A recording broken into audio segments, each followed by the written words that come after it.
Bueno, bienvenidos a este quinto video de la serie de videos que estamos haciendo sobre la argumentación y justificación de salud pública y económica para establecer un Seguro Nacional de Salud en Puerto Rico, similar a como lo propone el PDLAC 113 del representante Denis Márquez. ¿Okay?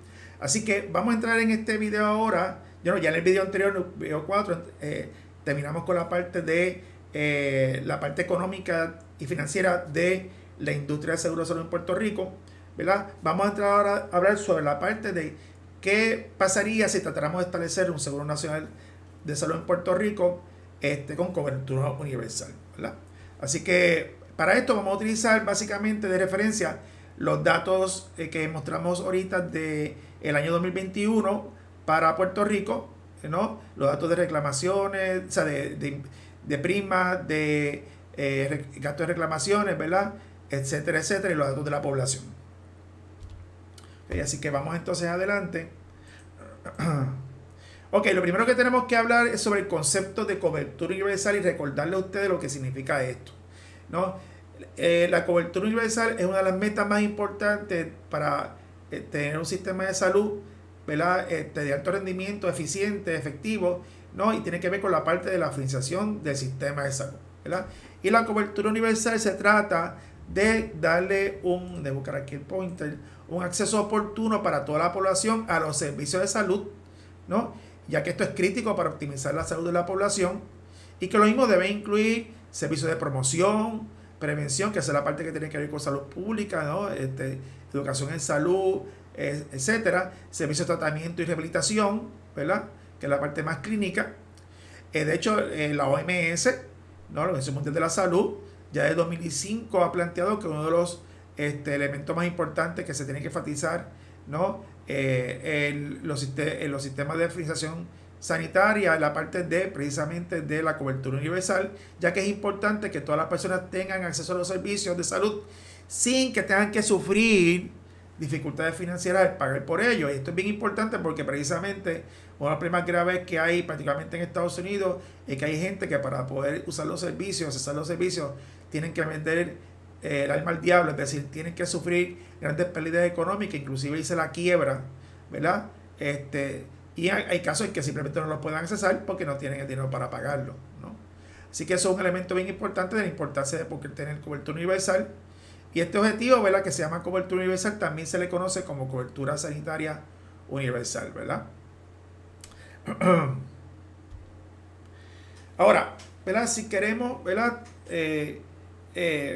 nosotros lograr la cobertura universal en Puerto Rico, pues lo que propone, lo que mucha gente, ¿verdad?, y muchos movimientos, y en el caso de partidos políticos del PIB, en su programa de gobierno, han planteado hace muchos años, hace décadas, es que deberíamos aspirar a tener un seguro nacional de salud, es decir, un seguro universal de salud, que básicamente es un seguro que cubra a toda la población de Puerto Rico, no importa su edad, sexo, condición de salud, nivel socioeconómico, ni estatus laboral, y que literalmente usted lo tenga desde que nace hasta que muere.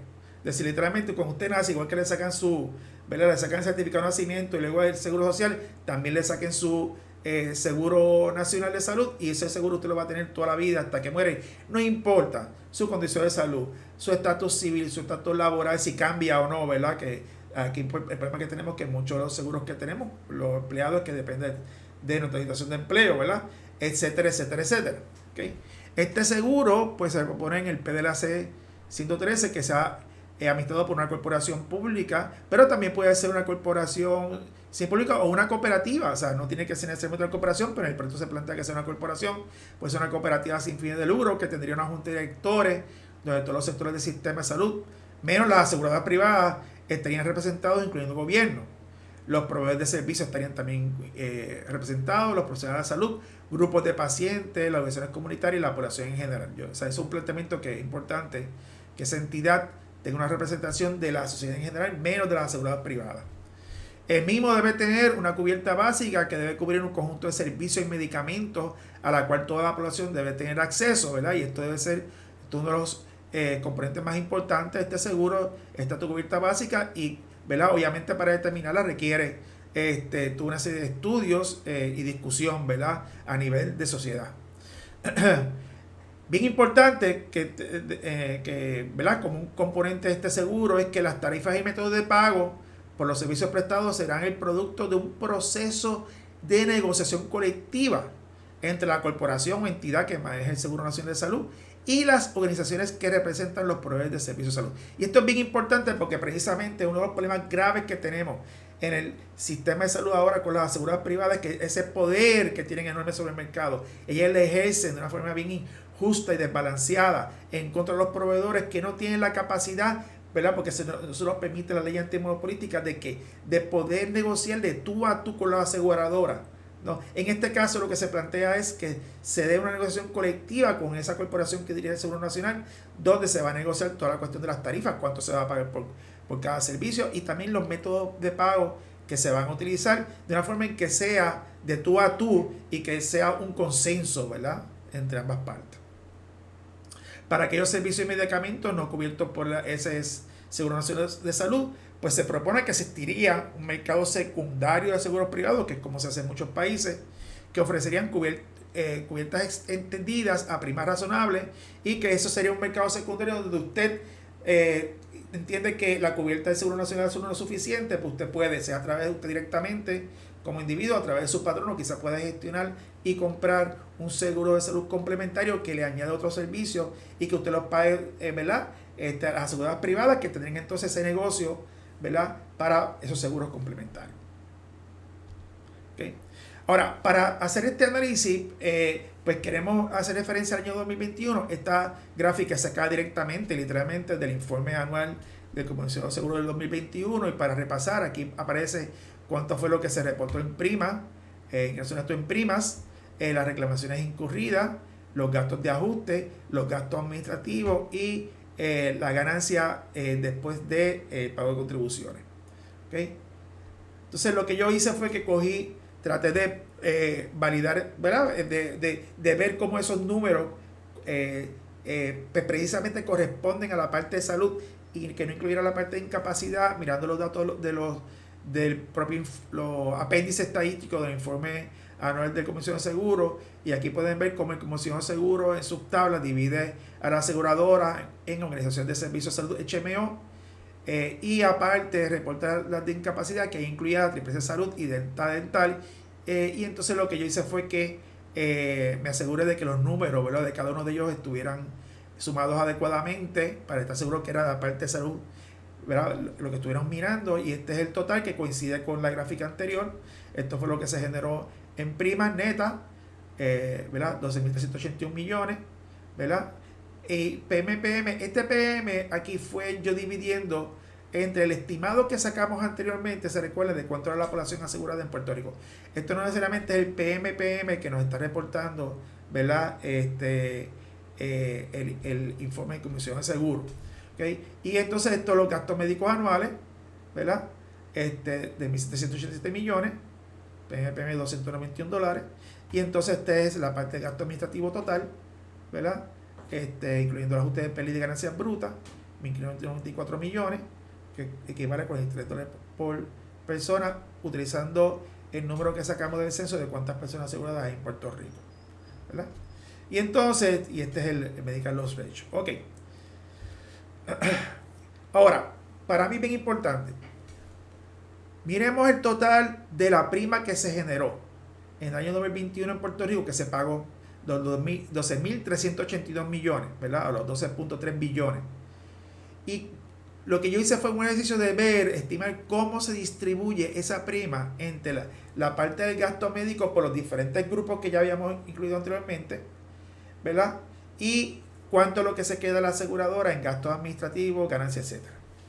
Y aquí vemos, como un bizcocho, pónganse a pensar que esto que está aquí, este rectángulo es como si fuera un bizcocho, cómo se distribuyó estos 12.382 millones, ¿verdad?, en términos de un bizcocho, ¿verdad? Y según los estimados que yo pude sacar, ¿verdad?, donde en este grupo también, de hecho, incluí los retirados para hacerlo consistente con que sean un grupo de edad mayor, pues aquí ustedes pueden ver, ¿no?, que más o menos yo calculé que de esa prima, casi la mitad, 49.4%, es decir, 6.116 millones, es lo que utilizaron las aseguradoras para pagar por las reclamaciones de los servicios médicos, o sea, los gastos médicos de los asegurados de básicamente la gente de Medicare, Medicare Platino, Medicare Suplementario y retirados en Puerto Rico.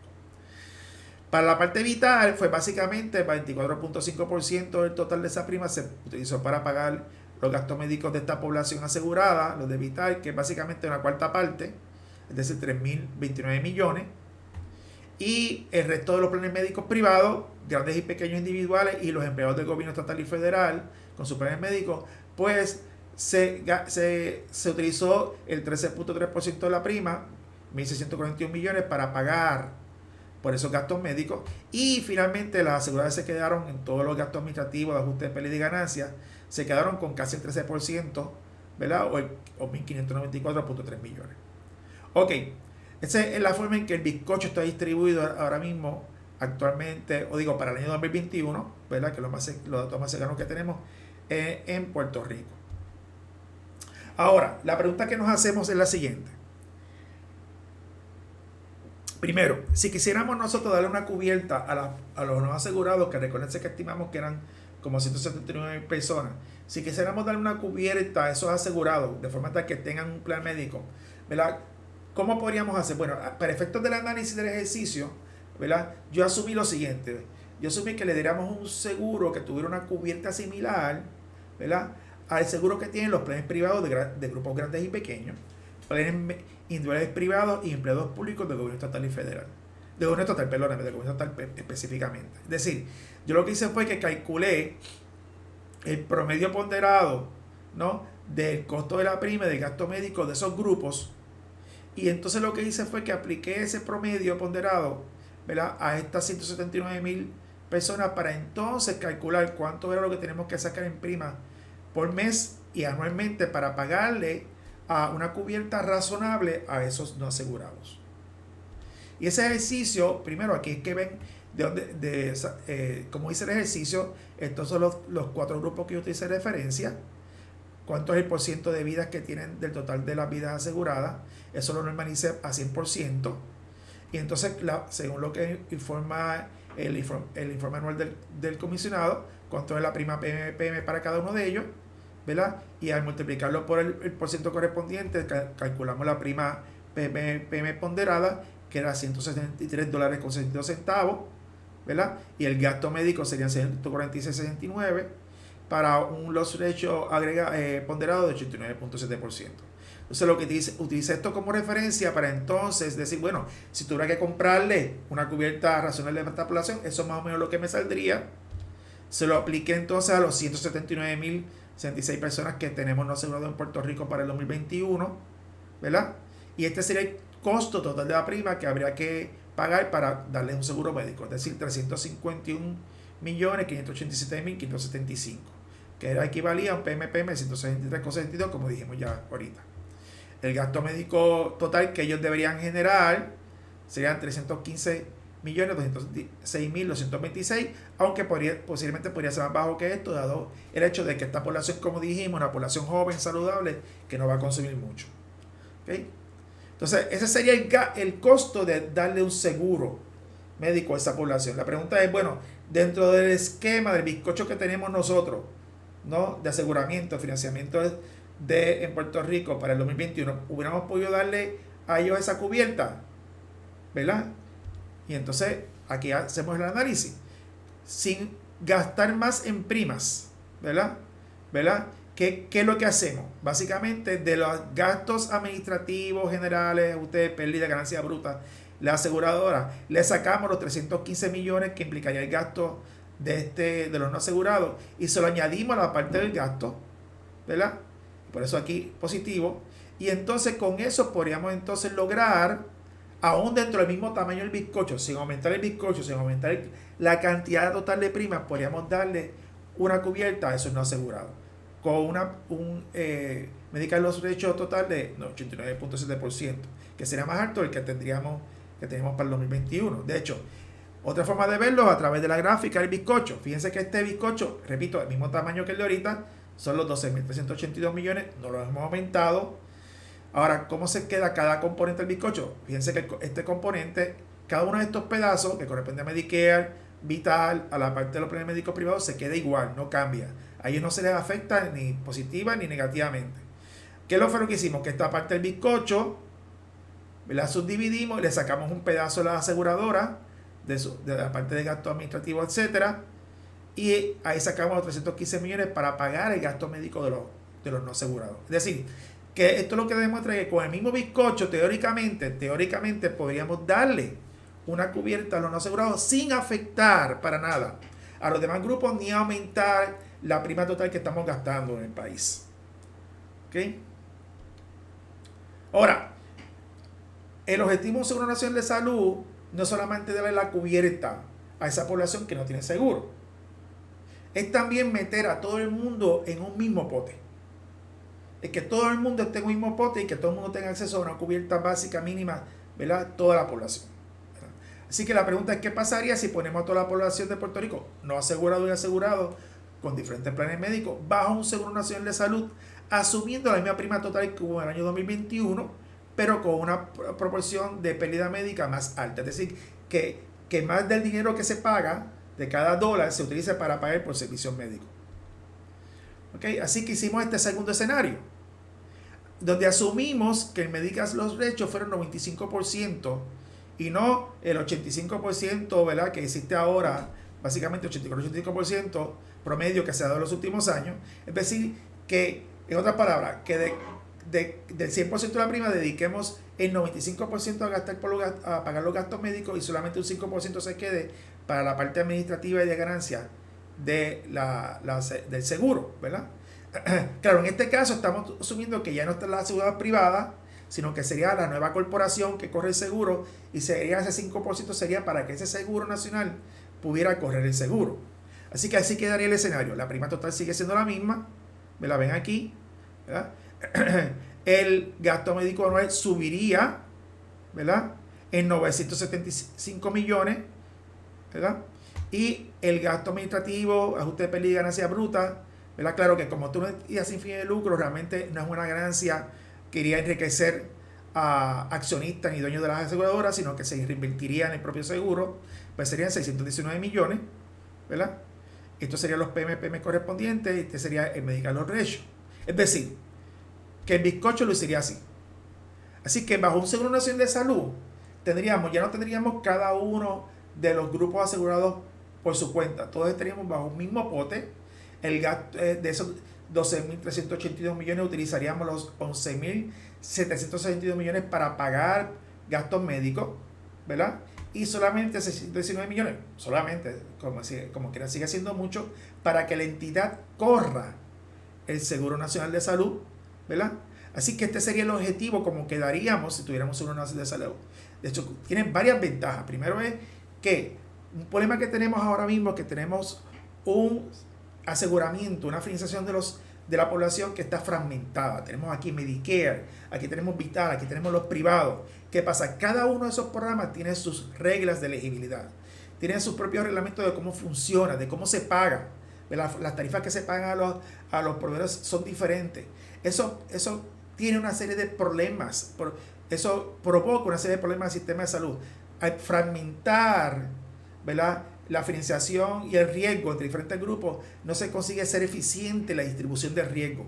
El hecho de que cada programa tiene su propia regla de elegibilidad provoca una serie de gastos administrativos para cualificar a la gente, ¿verdad? El hecho de que se pague diferentes tarifas a los proveedores también provoca una serie de problemas para los proveedores. Todo eso se simplificaría, ¿no? Y provocaría una mayor eficiencia administrativa al ponerse bajo un mismo pote, ¿ok? Así que vamos a hablar un poco sobre eso, ¿verdad?, de las ventajas de tener un mismo pote a los asegurados bajo un Seguro Nacional de Salud, ¿verdad? Y vamos para eso dedicarlo en los próximos en el próximo video. Así que los dejamos aquí en este video, y entonces el video sexto vamos a dedicarnos a hablar de un poco de las ventajas de un Seguro Nacional de Salud, ¿verdad? Y cómo entendemos que un Seguro Nacional de Salud puede lograr unas eficiencias administrativas en el sistema de salud que provocaría que pudiéramos entonces incluir a la población no asegurada, inclusive con los mismos fondos disponibles o quizás menos, ¿okay? Así que muchas gracias por su atención.